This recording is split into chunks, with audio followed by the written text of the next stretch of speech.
Social Security is one step closer to bankruptcy, thanks to Joe Biden. All right, so Sniffy Joe signed the Social Security Fairness Act yesterday. And of course, the rabble-rousers are up in arms that, oh my goodness, it takes $200 billion out of the trust fund or whatever and makes it 1 year closer to insolvency. Dude, it's so mind-boggling how silly this is. I'm like, interesting. So, it is. Without question, more money will go out and not more money will come in. And so inherently, if it's already insolvent, this just makes it closer to insolvency. I don't think anyone would deny that. And if you deny it, you're just being silly. But it's fair. It's literally fair because these people paid their taxes for the benefit. They literally did. And so the same people who say, oh, but they're getting a municipal pension, they shouldn't get Social Security too. Why don't you say that for the federal employees? That's what I don't understand. How come you guys don't say that for federal employees? Federal employees pay Social Security taxes, they get Social Security benefits, and they get their federal pension. And I don't hear anyone saying federal employees shouldn't get a pension or anything like that. Or we should take away their Social Security because they got a federal pension. How come you don't ever say that? It's crazy to me. On top of that, too, the WEP, all it does is it gives you a max increase of your benefit of $550 a month. That's it. So, and again, the example I use all the time, because I've had many Texas teachers in a lot of counties in Texas don't pay into Social Security. They're getting, $2,500 a month as a pension. So now they're going to get an extra $550. That $550 isn't free money. They actually paid taxes to Social Security and wish to get that $550 a month. It's not like they just say, hey, thanks, Georgia. Here's your extra $550 a month. They paid taxes for that. It's no different than federal employees who had their taxes withheld, and as such, they get their Social Security benefit. My wife works for the county of Fulton County. She's a data clerk. She makes all $32,000 a year. She pays taxes into Social Security, and she pays for her pension benefits, too, if she stays there long enough, and hopefully she doesn't. We're basically doing that until we get the kids out of college, and then she's only doing it for the health care. And then once the kids are out of college, we'll just go on our own, was the hope. But anyway, let's just say she got a pension. Wow, she got a pension on $32,000 a year. You know what I'm saying, today. And you can say, well, by the time she retires, it'll be $45,000 a year with the cost of living. Okay, whatever. It's not a huge pension, my friends. So you're going to say then, oh, she should be reduced her Social Security benefits? Why? She paid tax into Social Security. And it's the same thing with the people subject to WEP and GPO. Now, she won't be subject to WEP and GPO. Why? Because she still pays Social Security taxes. Okay, well, so did the people in the Texas retirement system. They paid into Social Security while they're doing part-time work, while they're doing side hustles, while they're doing pre-public service. They paid into it. The whole thing is it's mind-boggling. I think it's just a jealousy about public service pensions.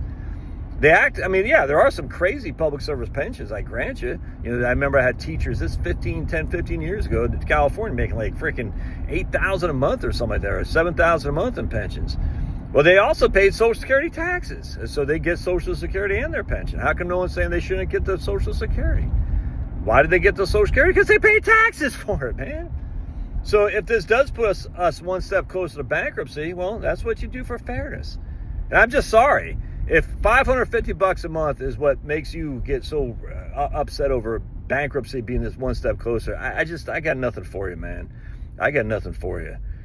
Tell me when you come in and say we want to reduce the funding for military or NASA. In fact, I posted something on Twitter yesterday or X.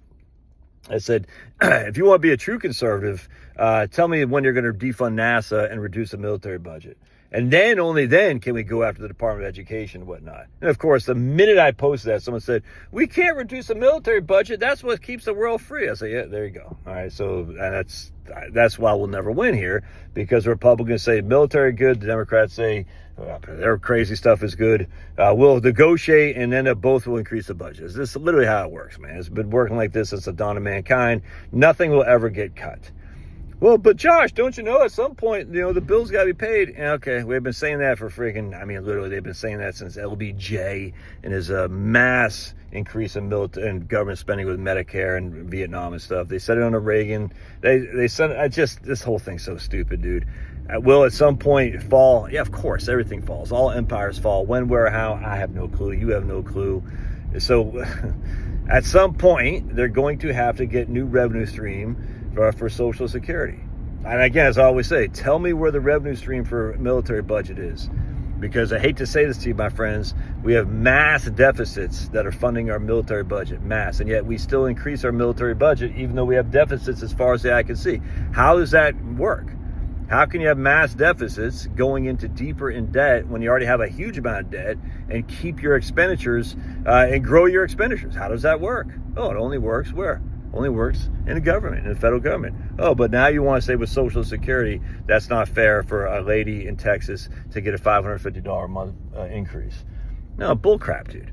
I'm telling you, I don't take any conservatives seriously until they tell me two things: defund NASA, reduce the military expenditures. I would just make it simple. You don't want to reduce the budgets, just say everyone's going to have a flat budget. No one has an increase, any budget at all. Across the board, everyone's using the same expenditures as they had last year. Just that simple. Everybody, Department of Education, Department of Energy, Department of Interior, HHS, everybody has the same budget as they did last year. That's just simple. You do that, we're fine. Do that for a couple of years, we're good to go. I just don't understand this anti-WEP, pro-WEP, pro-GPO. Oh, now we got a Texas teacher with her $2,500 a month pension who's living off another $2,000 a month from her husband, $4,500. Man, they're living large. That's $4,500 a year. That's $54,000 a year. And then he dies, and she doesn't get anything because of GPO. She loses 2/3 of her pension, which would be more than what she was getting from his Social Security. But she might get a couple extra $100 for survivor benefit. That's great. That definitely incentivizes people, A, to go into public work, and B, and then the same people gripe about we got to get better teachers in public work. The same people who also, because we have too many woke teachers and stuff, are the same people who gripe about WEP and GPO. Oh, and the same people who gripe about not only do we have to get woke public service utilities, municipalities and whatnot, but these, oh, dude, you're not going to stop there, are you? Oh, no, okay, so it's a bus. I was like, dude, don't tell me you're going to stop right at that was what I just came ready to say. Oh, yeah, we don't have enough quality people. Oh, we don't have enough women staying home to raise their kids. So what we should do is we should punish people who say, hey, I had a part-time job paying the Social Security. Then I said, when my kids got out, I want to be a teacher for 15 years. I got a public pension. Let's not have you be in the school district, and let's not have you rewarded for raising your kids. Let's have you be subject to WEP and GPO. Oh, because it's going to put Social Security that much more closer to insolvency. Oh, my goodness. I wonder if there's anything we can do about it, because right now the military budget is insolvent. The Department of Education is insolvent. The government is insolvent. And yet here we are still going along. It's weird to me. All right, anyway, God bless Joe Biden for signing this. And God bless the Republicans. Oh, the communist, Susan Collins. Man, if you think these people are communists, dude, you're crazy. These are corporatists as far as a day is long. Why do you think these people go into public service? To actually make public better? They go to get rich off the corporate donors, dude. Give me a break. It's such a scam. Everybody knows it. Anyway, God bless. Love your thoughts. We'll see you. Don't forget to claw that like button.